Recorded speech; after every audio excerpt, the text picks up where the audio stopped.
So we'll let a few more people join and we'll jump in this conversation. We have a good guest today, Jeffrey Hammonds from the MLBPA. So we have a few questions for him today. Kind of see, where he's at today.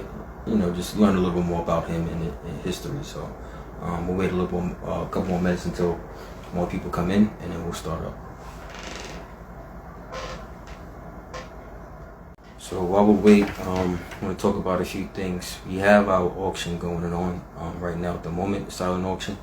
A lot of things in stock. We have like athletic apparel, counter services, sports memorabilia, baseball tickets, basketball tickets. A lot of things you guys can pick from that kind of, might suit you, what you like to do. So you can reach out to the website we have at, pull it up right now.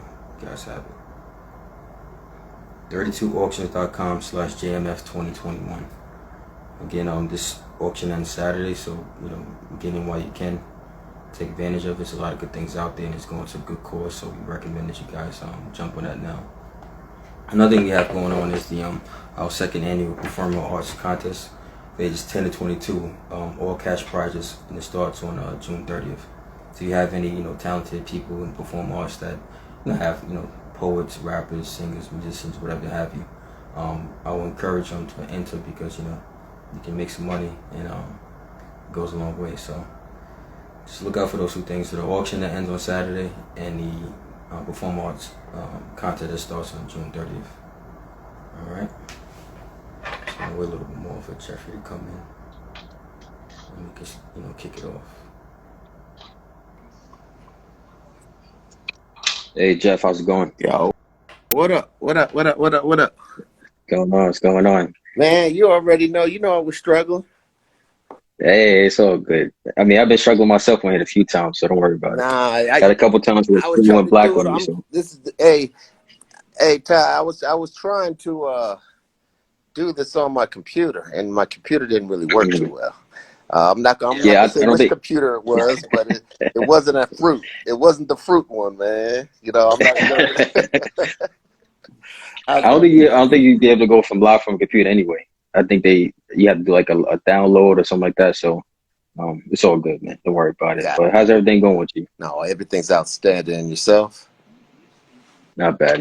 Just another day, another glorious day. Thank to God. So I want to thank God for that. So true that. Before we get into I guess me interviewing you, kind of grilling you, not grilling you too much, I was able to get a chance to kind of read your profile. And pretty impressive, and I want the people to know more about you and what you're about, and what you're doing now, because you're doing a very good thing, especially for the youth and for baseball itself. So I'm asking you a few questions. We'll go back and forth and just let the people get to know a little bit more about Jeffrey Hammonds, okay?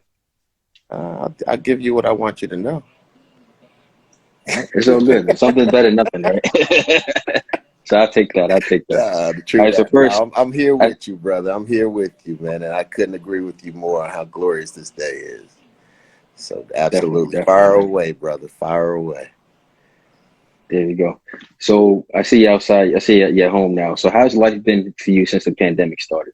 Have you been chilling at home? You've been working like crazy. How's things changed you since the pandemic started? Well, to be 100 with you, it's been great. Underneath the circumstances, of course. I had a chance to do an audit on my life and the choices I've made, starting with my family. Just making sure that and for the grace of God, I married the right one. So definitely this time cooped up. First and foremost, we're down here. I'm from New Jersey, and now I live in Madison, Alabama. My brother's here. Oh, wow. My family's here. My immediate family's here. My mom and my dad, they're still around, and I'm within walking distance of their house. So it was great to just reunite with family and game night and movies and cooking and cleaning and just doing and just living life, and just a constant reminder of how, and you used the word glorious, it's just taking advantage of every day, and be very thankful for it, no matter what the circumstances are. The Father's not going to put anything on our plate that we can't handle, and keep Mm-hmm. him as the first and as our provider and our protector and our leader and just try to live life by his code and his Mm-hmm. creed. So, so I have no complaints there. Um, Living here in the South, as you know, is a little bit different than what I'm hearing my brother doing up in New Jersey and my family out Yeah. west. I think our It's a little rules were a slower, little, right? yeah, our rules were a little lax, bro. Mm-hmm. Some days I question whether or not there was a pandemic for what I was seeing down there. But all in all, I really appreciate the downtime, Mm-hmm. and made the best of it underneath the bad circumstances that we were actually living under, and the fear factor that pretty much embroiled the world. Mm-hmm. Definitely. So from Jersey to Alabama, I know Alabama you get more space, of course. You have your whole family with you, so I'm guessing that's a big reason why Only you're reason, down in Alabama. only reason, family. Agree. Family. But I you know what? respect that. I respect Let me tell you something though. There's something to be said about pace. There's something to be that. said Mm-hmm. about good country values, and there's something to be said about just riding up and down the street and a friendly hello. You Mm-hmm. that still happens down here. Strangers are friends until they prove Mm-hmm. otherwise. Yeah. We community is strong here. Madison, Alabama's recently was named the #1 city in Alabama, the #1 Mm. school system in Alabama. I have a couple young kids who are one just graduated and the other one's going into high school. So watching their development and their growth in this environment, this community has been very strong and very fruitful. Glad to hear that, man. So to kick it off, how'd you get into baseball? My brothers, Mm. growing up in Jersey, I'm the youngest of two olders, and growing up in Jersey, as you know, is seasonal. So basketball season, you're picking up a basketball, finding a park. Mm-hmm. Football, you find a Nerf football, you find a couple telephone poles as your end zone, you got a game. Yeah. And of Mm-hmm. course, if you have a piece of chalk or a rock that can write on brick, you have a box for a strike zone.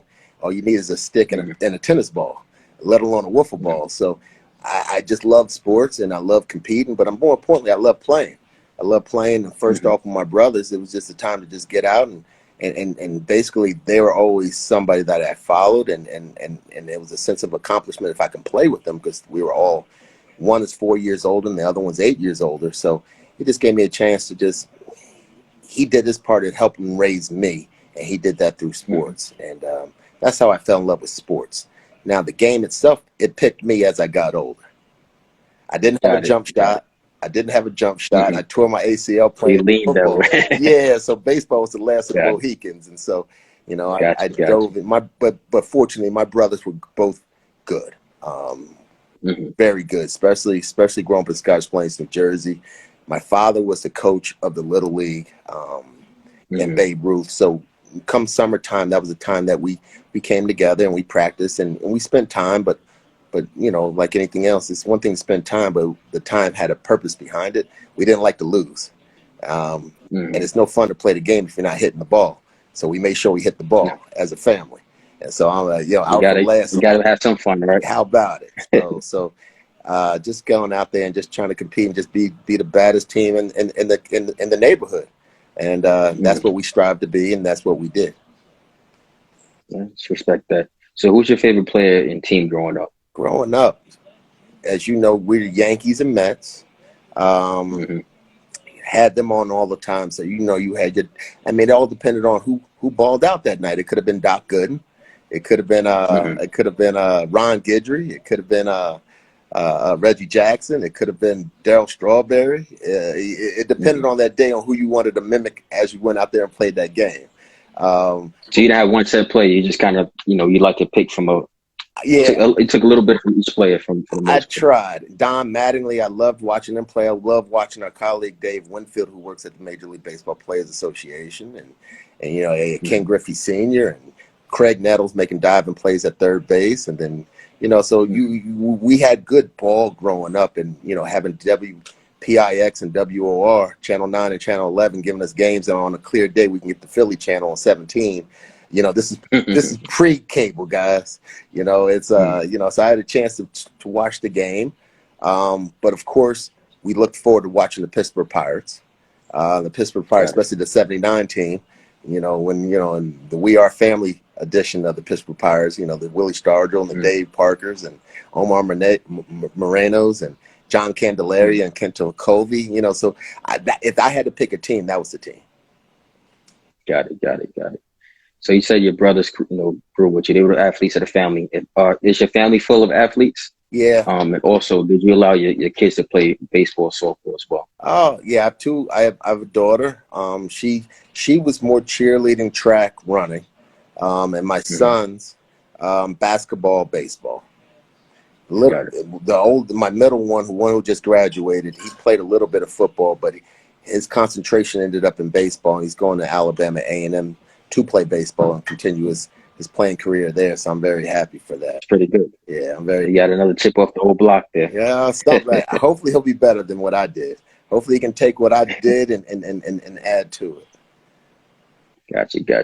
So when you left high school, right, you went to Stanford, but you also got scholarship offers from Duke and Notre Dame. What made you pick Stanford as a college to go to at least? Keep it 100. I asked my mom, where should I go to school? I really didn't have a preference. I wanted to stay home. I wanted to go to Rutgers. I didn't want to go to Princeton.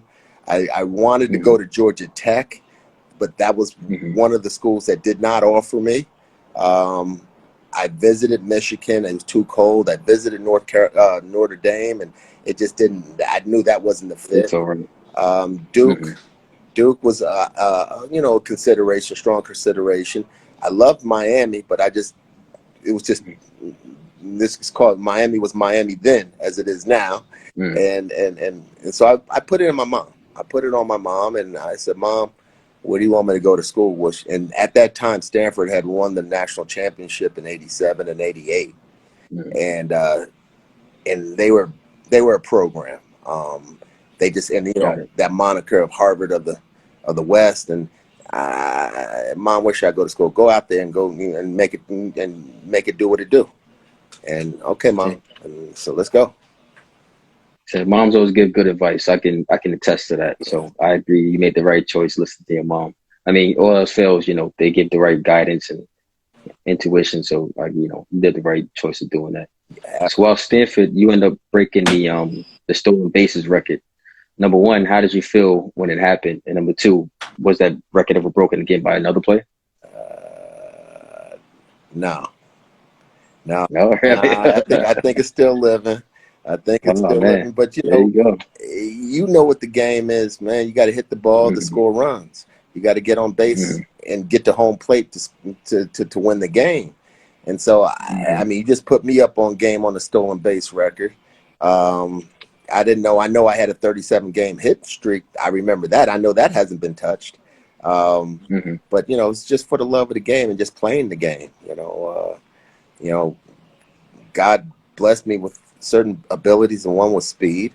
And I put it to use, and everything came together. Especially I was out there in the Bay. Got you. So after Stanford, you went on to the MLB, right? You were drafted number 4 overall. Yes, sir. I believe. Yes, sir. And Frank Robinson was someone that recruited you. Yes, sir. How big of an impact was he on your life? He still is. I think about Frank often, and I didn't know how great of a man he was. I just looked at him as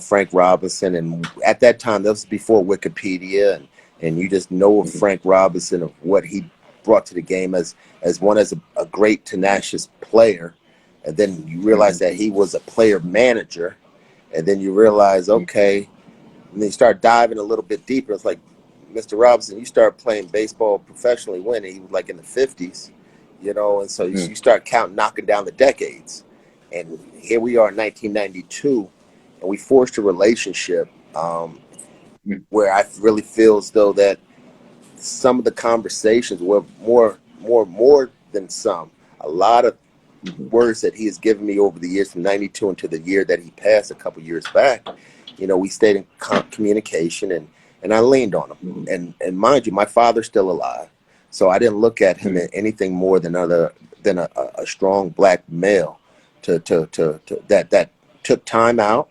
and wanted to share his wisdom with me, both the good and the bad. He was honest with me, Got it. and I respect the honesty, but more importantly, I respect the experience, and his wisdom was steeped in experience, and he was not afraid to share that. Got it. That's good. That's good. I mean, he's a legend, and I think that was vital for your career, especially to be recruited by somebody of his stature. Just to know that he had confidence in you, and he saw your ability to play the game the right way, and in a winning way as well. So Well, that was a big thing. I know. and what's deep about it, he was Roland Heeman, the great Roland Heeman. He saw a lot of baseball, and Roland Heeman was the general manager, and Frank was learning his general manager chops from Roland Heeman. Um, Mm-hmm. so so when I was, I saw different flavors coming out, and scouts and cross checkers and GMs, but nobody looked like him, Mm-hmm. and to see that in a prominent position, and when he came to the stands, and saw how he handled the adulation of the other participants in the crowd, and the Mm-hmm. professionalism, and but he kept it moving. He stayed focused on what he wanted to accomplish on that day, so I watched how he moved more than Mm-hmm. before he said anything to me. And as we got closer, he would teach me how to be a professional, but more importantly, be yourself. Be Mm-hmm. yourself. And that was one of the things that he made sure that I understood, that, not everybody's going to like you, but you want them to respect you. But there's no timetable to that. They're going to Mm-hmm. have reasons not to like you, Jeff, but don't get caught up in it. And those are some of the first words that he gave me. It's like, stay focused and stay the course, and Mm-hmm. let the chips fall as they may. And here we are. I'm 50 years Got it. old. I'm still in the game. And Still so here. I'm very thankful. I got a couple more decades to go. Hey, keep living, man. That's We all got to right. keep living. God willing. Same, exactly, exactly. So, can you explain? I know it's a gray area for me. After you're drafted, do you go directly to the team, or do you go to like a farm team or a minor league? Well, what happens after you're drafted by a team, typically? Well, I had a very unique experience, my brother. In '92, that was an Olympic year, and and Mm-hmm. and baseball was officially an Olympic sport. So Mm-hmm. myself and some of my colleagues, or excuse me, my teammates from the college years, because at that time it was still an amateur game. So Mm-hmm. the just a little background: the Olympic team in '92 and '88 and '84 and '96, and I believe 2000 was comprised of just college athletes. So we still had the amateur status. Um, 92 is also a special year because that was the dream team year. And so you're Mm-hmm. watching the professionals flood basketball.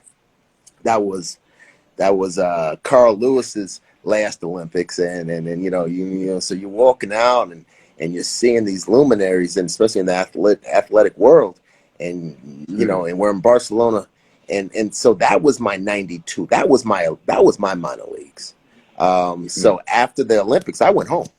I didn't go to the Okay. minor leagues. I waited till '93. Opened up the camp with the major league club. Had a pretty good showing, and by June of '93, I was in the major leagues. So I touched a month and some change in Double A and a month and some change in Triple A. So I've been very blessed, but also very fortunate that I did not. I did not linger in the minor leagues. They made the call early. Got you right away. My Yeah. minor leagues experience is very rare. Got you. Got you. Got you. So you went on to play for the Orioles, correct? Yes, sir. Um, and you also played for a few teams. You had a few, All-Star appearances here and there. You a couple years of All-Star, right? Correct. Yeah. I stumbled around and put together a couple good campaigns. I also had Hey, a lot of battles people too, can't man. I can't also, say I that. also So, had some battlers too, man. so what was your favorite city to play and live in? Um, Overall in your career. Always going home and playing in front of my fans, but more importantly, my friends and my family in New Jersey. So that's the Mets, the Yankees, and the Mm-hmm. Phillies. Those were always fun road trips. Um, Got it. Going to the Bay Area, playing Frisco and Oakland. Those are also good fun road trips. But You know, without me up here giving you a glorified answer, all of them were great, brother. You know, every stop Mm, I've made was a blessing. You know, some cities were better than others for various reasons. Some I could find a good barber. Some had some good mm, ribs. Some of them had you know what it all depended on where my season was as a person. Cincinnati was a great city for me, mm, even though I was there for a year. I've met my wife. So mm. that's near and dear to my heart. You know, Milwaukee and Colorado and San Francisco, you know, they were all great cities. But, you know, like everything else, my first, Baltimore, that one lives near and dear to my heart. Got it, got it, got it. That's, I mean, at least you had memories in every city, you Yes, know, for sir. the most part, you had, meeting your wife and then, having these different, experiences as you go across the board of the country. Yeah. It makes your life better, you know. For It, the most part, you can look back and say, look, I experienced it, did that, did this, lived my life, and that's always a good thing. absolutely. Absolutely. And that's the best way of me saying it. You know, what we say earlier, man, you can make it work for you. And every Mm-hmm. situation, every city, every stop was a new experience, and I embraced it and I cherish it. I'm very fortunate for it. Mm-hmm.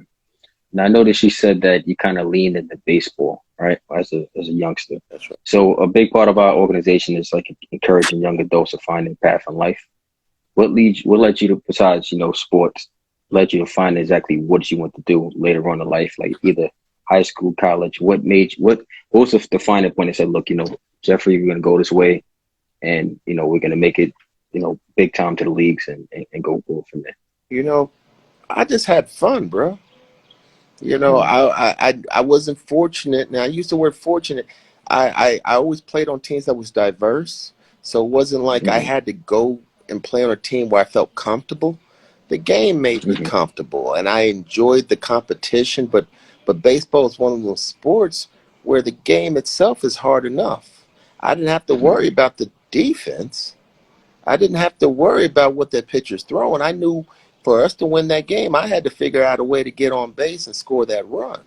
If that ball was Mm-hmm. hit to me, I better catch it and get it back in and make the play. You know, Do your part, right? and some teams were better than others, and some pitchers were better than others, and some hitters were better than others. But the game stayed the same. And I fell in love with the game. I fell in love with the summertime game. I'm not a big swimmer, so I didn't feel as though I was missing anything. You know, the summertime Mm-hmm. hitting Jersey, I wasn't a pool junkie. I didn't feel as though I needed to be on that diamond somewhere getting dirty. And and and Had to be planned. and not everybody can hit a baseball, especially especially in Scotch Plains, New Jersey. There was a filter, and that filter was hitting that ball.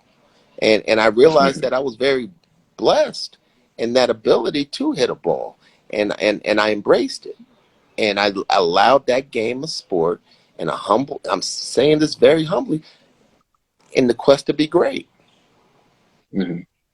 So you just had fun with it, just I kept it fun, bro. I kept it fun. I had to, because the minute that you take it, you play a game, you're not having fun. What kind of game is that? That means you're not it's not a playing. game It's not anymore. a game, you know. And I was very fortunate to play this game until it felt like it was a job. And at that moment, I went home. Mm. That's when I knew, all right, this is the end of the road here. This is not about the, I could say, oh, I should have stuck around for the pay, but Mm-hmm. but that would have been disrespectful to the game itself, and I didn't want to do that. I respect that. It's just empty, just collecting a paycheck. There's no real passion behind it. At that point, fun is gone. I definitely understand what you're coming from And on this that end. game right here, bro, this is the one game you can't go through the motions and be successful. This game, Mm. it'll eat you up. It'll eat you up. Mm. And I didn't We'll want get into that. We'll get into that in a minute. We'll get into that. I had a few questions about that too.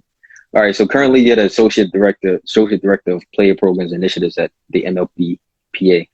So give us some insight about what the role is about and what that role means to you currently. what it means to me is just it's a connecting point. Um, Mhm.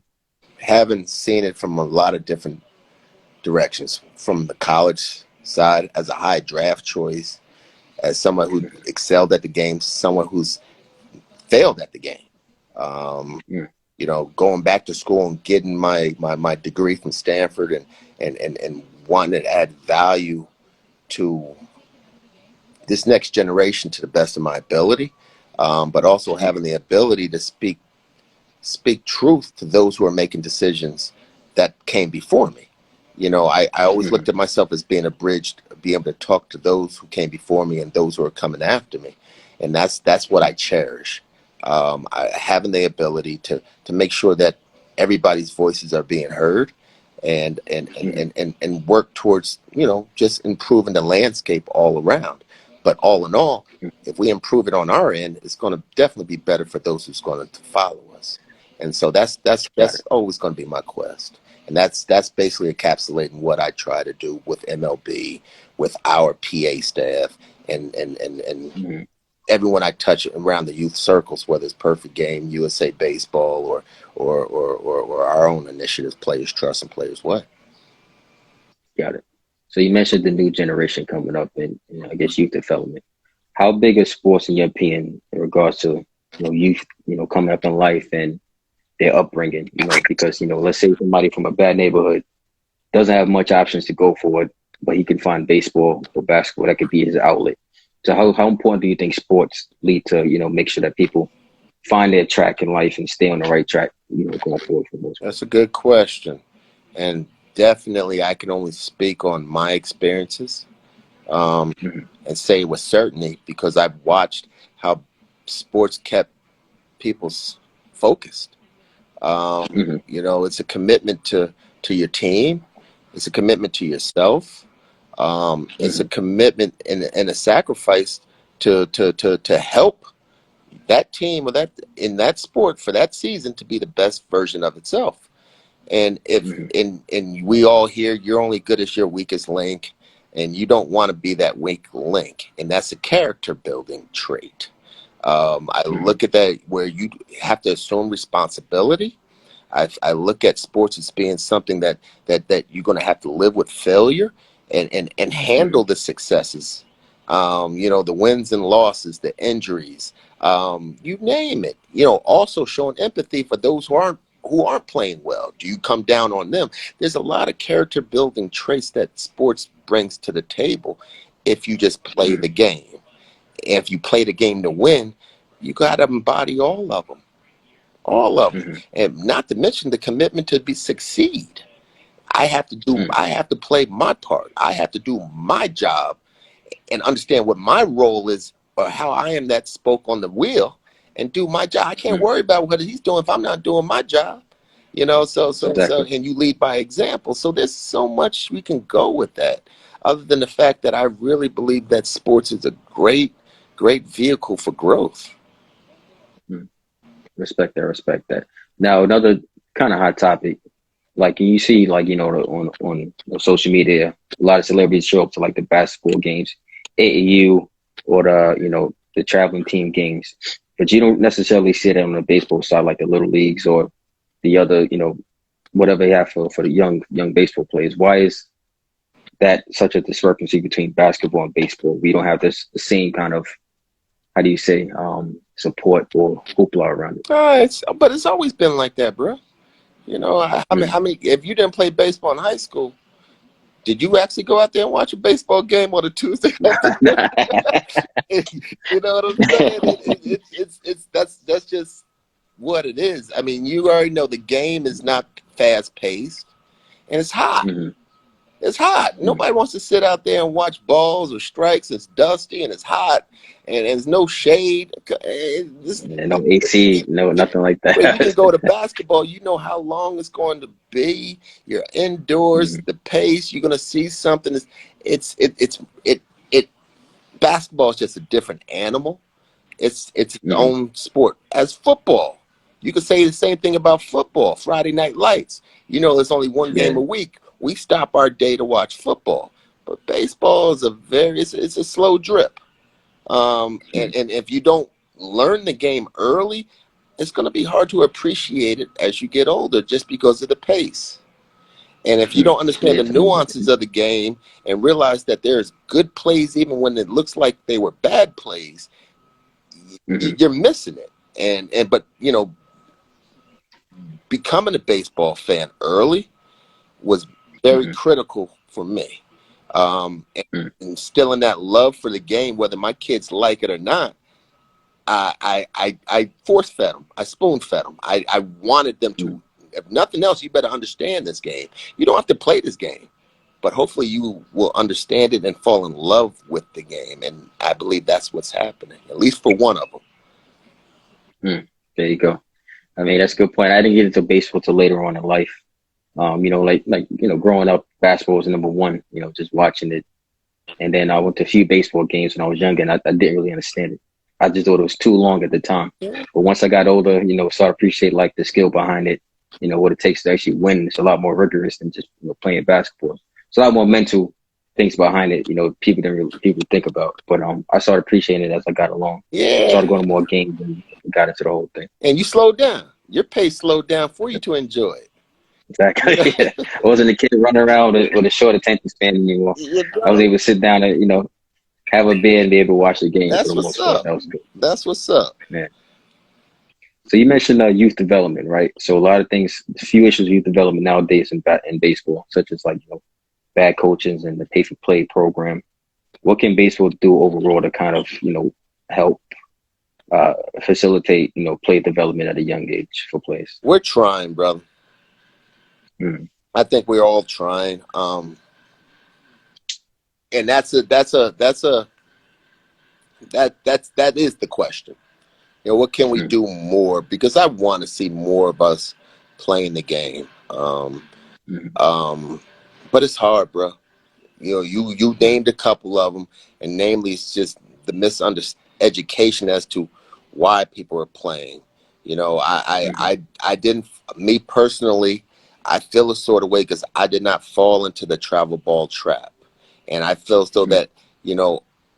But I was fortunate enough not to chase it because I have experience in developing my children as to how to play this game. So when they do hit the field, they have Mm. some sort of baseline, a foundation as to how this game should be played. Now they just have to catch up to the pace. Not everybody's that Got it. fortunate. But you got to remember, I'm going home with these kids. I'm coming home and over the dinner time we're watching the game, and that's a lesson. It might take 5 minutes, and there's no Mm. charge. But unfortunately, everything's for sale right now, man. Whether it's the glove, the bat, the cleats, the ball. Now they're renting the fields. I mean, we had fields we can just go out there and find a game, let alone Mm. just getting a group of kids and hitting a tennis court and playing a wiffle ball game or home run derby. You're not seeing that because we're not allowed access to some of the fields and tennis courts. Everything's for profit right now. Everything's for protection. Everything's privatized. Whereas back in the day, public school meant for all. Mm. For instance, I pay, other than the nominal fees, like everyone else that played growing up, um, Mm. to play baseball. No, I'm paying. And others are paying $4,000, $3,000, $2,000 to play middle school and high school baseball in a public school. Mm. That that Yeah. that Too much. that's a filter right there, bro. That's a Mm. filter right there where now, I'm stuttering because it infuriates me because Mm. because our kids are left behind. One, because we get sticker shock. Um, Mm. it's and unfortunately there's you know it's not two incomes in a lot of our households. So now all of a Exactly. sudden, where's that money going? How am I going to survive? And do you really love this game? Mm. Knowing that he's getting his reps playing basketball because that's just a basketball and you finding a hoop. So Mm. his skill set might be best served for baseball, but he'll never know it because he's just been Mm. practicing basketball out of convenience. We have to identify how we can introduce this game, and we're doing our best. We're doing our best in having these conversations. It's very, very. Uh, Hopefully, it'll be impactful one day. We're trying with MLB. MLB's doing their best. The PA's doing our best through our Players Trust um, Mm. initiatives. But our players are out there trying to spread the word, but they have a day job. Mm. So it's only so much you can do. And unfortunately, when you see a player, you're seeing them on a video game or they're highlighting his cleats. That's the shoe Mm. game. Now, if I'm going to look at a shoe and get enamored by a shoe, I'm not. I can't wear cleats on the street. I got to find a basketball shoe to floss. So now I'm really Exactly. paying attention to basketball. So the marketing and promotion of our ball players. It needs bolstering. But what are we marketing? A glove, a bat, and Mm. a shoe with cleats. Eh, there's other options out there, bro. Especially with how materialistic, unfortunately, our generation is, and the generation that's following us. They're name Mm. brand happy. You got Mm. Nike's partnered up with Dior, and I just saw Pharrell and Adidas got something going on with Chanel Mm. and Louis. You got Off White. Louis Vuitton, but Mm. those are flavors, but that's not sports. So there's no connection to the game itself. So whatever's Mm. capturing our kids' attention is not drawing them back to baseball. And the one thing that guys are enamored by are video games, and they're sitting on the couch. They're playing a game. Mm. They're not active. There's nothing that's going to help them get better other than the thumb TV thumb controller coordination. So and like you That's it. said, there's more to the game than Mm. just watching it and watching the highlights in the short form content. You got to sit down and watch it for 3 hours. And I haven't seen my kids sit down and watch anything for 3 hours. Mm. No, I take that back. They watch the Marvel movies for 3 hours. That's it. No, there you go. That's a good point. Very good point. So one thing you mentioned was, what can I guess baseball market just kind of counter the item you brought up. Like you said, no one's gonna wear cleat outside. No one cares about there's no signature baseball shoe that I'm aware of for the most part. What can the MLB and players do better to kind of bring more attention to the sport, not only in minority neighborhoods, but overall in the overall scheme of things? Um, we need a rock star. We need a rock star that loves the game of baseball. We need a LeBron James, somebody that we can recognize their skill set at an early age in this generation, in the social media generation, and get a brand behind them to promote them and make them bigger than who they are. Last person we Mm-hmm. saw to that magnitude that is the color of our skin was Ken Griffey Jr. Nike did a great Mm-hmm. job in promoting him. And how long ago was that? That was back in what, 1990, 91? Mm-hmm. And he's still relevant today. If you're paying attention to the shoe drops, he's the only one who came close to crossing over and become Mm-hmm. popular in pop culture. We need a rock star. We need a rock star where we can Got watch him grow right up in front of our eyes, and from a kid to a man, and be able to tackle, let's call it, not play the game so safe. If if it. if Mm-hmm. if if if, if there's something that needs to be said, he'll say it, not worrying about his popularity. He's worried about Mm-hmm. he's just keeping it true to himself, a la Frank Robinson telling me years ago, be yourself. And Got so it. we have to find somebody that's going to capture our attention early and live up to the billing as he grows old. Got it. Need that LeBron or King Griffey type player. Mhm. Just what about Andrew McCutcheon? What do you think about him Cut was as a a? bad boy. Mm. I just leave it there. Mm. He's a bad boy. I don't know whether or not that choice of going on Ellen and proposing helps his Mm. helps his helps his pop culture status. Is that something we want to do? I don't know if that Mm. enamored that basketball generation and say, you know what, I'm going to put this basketball down and try baseball because I like that dude that much. I just Mm. don't know if he's captured the masses in that fashion. But as a Mm. ball player, as a man, he's a bad dude, man. I'm a big fan. Gotcha. At Instagram's gonna shut us down shortly, so I'm gonna go through a few more questions I want to ask you. So one thing you brought up was black players. A lot of things are being monetized now for baseball. Like you said, teams, schools. If you want to get if you want to play, number one. So question: why doesn't baseball offer full scholarships for college, while basketball and football does? Is there some kind of that's ingrained over years that hasn't changed yet, or what's the main reason behind that? Uh, I don't know the inner workings here, bro. Other than the obvious, Mm-hmm. we don't have enough. We don't turn the turnstiles enough. Our TV contracts aren't heavy enough to command that respect when it comes to scholarships. Football is the driver. Basketball is Gotcha. the second driver. Mm-hmm. Baseball is probably a distant third, if not Mm-hmm. fourth, behind women's basketball. And you know, Mm-hmm. and there's just growing popularity in other sports. And that's a great question as to why the athletic directors don't make it a point to reinvest in the baseball side. They know basketball and football is going to turn out a profit regardless, just because of the TV contracts and just more importantly because of the capacity of their seats. You know, Mm-hmm. why not drive a little bit more attention to the baseball pro? Why not make it more compelling for somebody to say, I want to go to that school and play baseball? You know, that hasn't happened. I'm watching.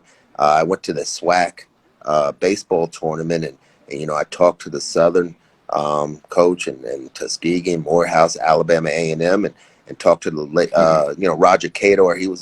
He's a great HBCU coach from Southern years ago, and just started Mm-hmm. talking about what he had to do to build his program. He said, Jeff, I had to build facilities and fences and bathrooms with my own two hands because I wasn't getting Mm-hmm. that support coming down from the athletic director or the president of the university itself. And to me, it just encapsulates where we are now, because I don't see a lot of investment going back into the program for us to want to go play on those fields, for us to want to Got it. represent that university, for us to want to look at that field and say, you know what, that's going to catapult me to the next field. You know, Mm-hmm. Ricky Weeks did a great job. Marvin Freeman, Marquise Grissom, Lenny Webster. These are all Courtney Duncan. These guys all played in the HBCU and went on and had great careers. But they're far and few. You know, Mm-hmm. then all of a sudden you're talking to a Stanford guy. You know, I went Mm-hmm. from Jersey and I didn't even consider going to a HBCU just because of the facilities. And after talking to mom, you know, mom, all these schools. Think about the schools we said. Duke had great basketball team. Okay, Notre Dame was back football at that time. Mm-hmm. You know, North Carolina. That Michael Jordan's, you know, you could still smell him in the halls. So you already Mm-hmm. know Tar Heels was still vibrant, and you know, and then UCLA, ASU, Auburn, you know, Bo Jackson, you know, John Elway and Stanford, you know, so there was a lure, there was something to say, okay, you too can go through here and end up in their shoes at the next level. Mm-hmm. Got it. Baseball needs that, especially at the HBCUs. But more importantly, there's just got to be more support because they need it, because they haven't garnered it Mm-hmm. yet. Got it. Got it. All right. Yeah. I appreciate everything, insight you gave me so far today. I know they got to kick us off quick, but I got one last question for you. What's up, bro? When will we see you as either a sports agent or general manager of the team? Oh, ooh, give me 5 years. 5 years? Give me five. All right. We looking at for which one? Which one? Which one? Only God knows. Mm, Give me. got it. Oh Got yeah, it. Got it. I put it in his hands, and the other lady that I got to ask is my wife. So Yeah. I Got to run it by her first. So see that's what she says. right. Hopefully, she gives you the green light to go ahead and do it. That's right, and I appreciate that question, man. But you know, wherever the Lord takes me next, man, I'm just gonna do my best to keep on trying to move the needle, brother. You Appreciate do the that. same, and I appreciate your line of question was outstanding. Thank you. Thank you. I want to thank you again for joining us today. Like I said, it was a great conversation for me. Got to learn a lot, especially about the in and outs of what you guys, went through, what you guys go through. Hopefully, baseball gets that savior that, just to get them over the top and keep it going, because, a lot of people, going the basketball, football route, and I want to see baseball at least, Just excel in that same what they way. say about balance, my brother. You don't know how good you are until you try. And as long as it Exactly. is, and they can't be afraid to fail, they can't be afraid to just be laughed at, man. You know, just live life. You don't know where your greatness lies. You just don't Mm-hmm. know. Definitely. Well, I appreciate that, Jeffrey. Thank you. Been a great Definitely. guest, and We'll see you later, okay? Salute, bro. Take care, man. Peace. Bye.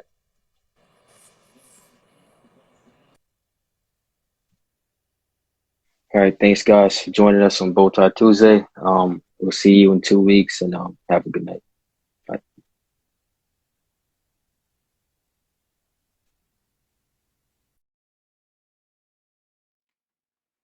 For the days that I wanted to die, I beg of you, before I am 10 feet beneath the soil, before the maggots hug my flesh into a shivering carcass, speak of me as I am.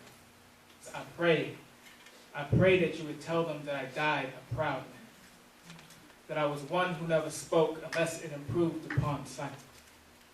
Tell them that I never moved unless it improved upon stillness. This here was no walk in the park. That life felt like a cigarette break during a one-night stand. There were mornings where I wanted to staple my eyelids shut because the sunrise was a horror film. I never wanted to wake up and tell them I wasn't perfect. Tell them I was one who loved not wisely, but far too well. Tell them I kept it real. Tell them I kept it funky. Tell them I kept it 100. Tell them I kept it G'd up from my feet up, that I was real rap raw in the flesh, that I rah like a dungeon dragon, that I regurgitated behind bars, like rhyming is the fighting me. Devil try to lie to me. Dances in my brain, click boom, that's the bottom me. Poetry is pottery, my homies on the side of me, saving lives, being kings, loving all the God in me. Tell them. Tell them I found the Lord in this microphone and I loved him. Tell them I loved him fiercely. Tell them that every time I open my voice box, I reveal the truth. Tell them that I was a monument. Tell them that I'm in scripture. Tell them I moved mountains. Tell them that I talked to God. Tell them before I'm 10 feet beneath the soil, before the maggots hug my flesh into a shivering carcass, you tell them that Joseph Fennell was human.